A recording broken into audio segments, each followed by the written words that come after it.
Alright guys, so I want to walk you through how to factory reset your Roku device. Now, factory reset, there is the way through the menu, and I'll show you that really quickly, where you would go down to settings here, and then in settings, you'd go to system. In system, you would go down to advanced system settings, and then you would hit your factory reset option here, type in your code, and what the factory reset does, it's like the nuclear option. It erases everything from your device. So it's essentially going to be in the same state as you bought it on day one. Now, if your Roku is frozen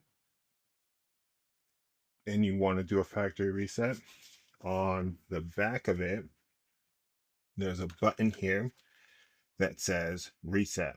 Okay. Now, if you press it once really quickly, what that does is it just resets the actual device. Okay. Or restarts it.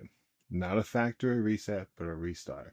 Now, if you take that button and you hold it for 10 to 20 seconds, um, that will actually run the factory reset. Okay.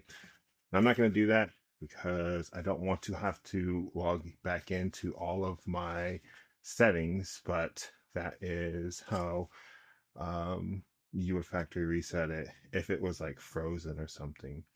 You have some other options here. Maybe you don't actually need a factory reset, but you want to restart. So you can do that again through the menu.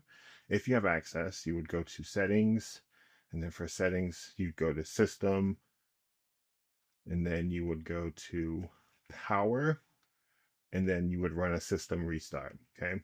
You actually also have a code that you can use on the remote control that sometimes works if it's frozen. Okay. And that code is home 5 times, up once, rewind twice, fast forward twice. So we'll do this together. 1, 2, 3, 4, 5. Up once, rewind twice, fast forward twice. You can see this is kind of going crazy. That means for me, it's working. And then this will take about 10 to 15 seconds, and then it will fully restart the everything. So, um, good news though, when you factory reset it, it's not going to impact your apps. So you will have to log back into, say, Netflix, but it doesn't factory reset Netflix. It's only going to factory reset your Roku or restart your Roku. So that's all we have here. I hope this helps, guys. See you next time.